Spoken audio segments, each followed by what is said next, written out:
The perception that pre-Columbian Brazil was comprised solely of small nomadic tribes is fundamentally flawed. Modern research reveals a landscape once defined by complex, settled societies. For centuries, Eurocentric narratives minimized these indigenous cultures, often characterizing them as culturally static and unsophisticated prior to European contact in 1500. However, archaeological evidence now points to sophisticated agricultural techniques and highly structured political systems across multiple Brazilian regions, particularly the Amazon basin.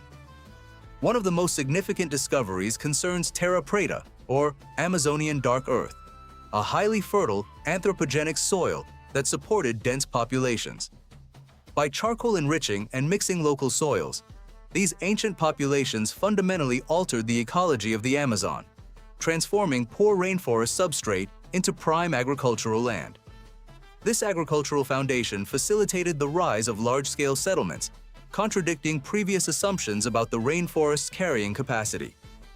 On Marajó Island, located in the Amazon Delta, a distinct culture flourished, known as the Marajoara, reaching its peak between 400 and 1300 AD. The Marajoara built monumental earth mounds, or tesos, sometimes reaching heights of 10 meters and extending over 100 meters in length. These mounds served a practical purpose during the seasonal flooding of the Amazon River, allowing for the construction of permanent, large-scale structures and public plazas. Marajoara society demonstrated significant social stratification, evident in the construction of monumental public architecture and the specialization of labor, particularly in craftsmanship.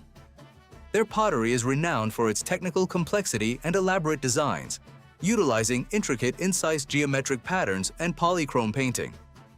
These advanced techniques, combining aesthetic beauty with utility, show a deep cultural investment in material culture and ceremonial ritual.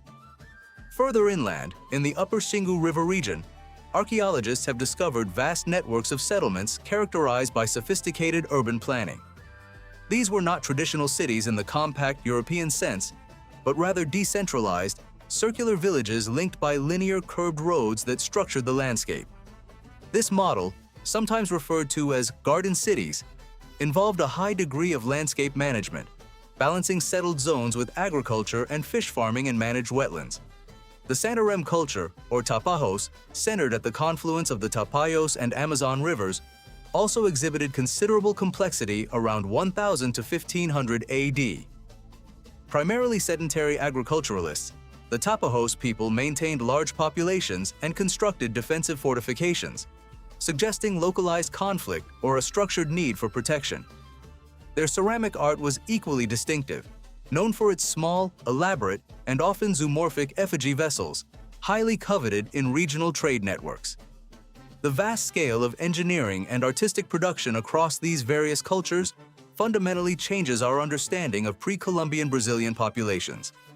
Estimates of the pre-1500 population of the Amazon basin have expanded dramatically, now ranging between 8 and 10 million people.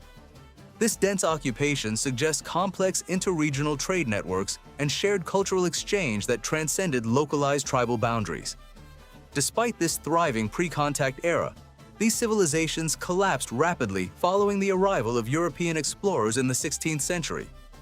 The primary driver was the introduction of Old World diseases, such as smallpox and influenza, to which the indigenous populations had no prior exposure or immunity.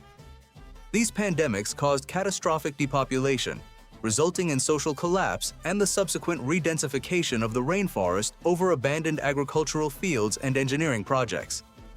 The rediscovery of these lost civilizations challenges historical orthodoxies and underscores Brazil's rich pre-colonial legacy, requiring a critical reevaluation of indigenous history in the Americas.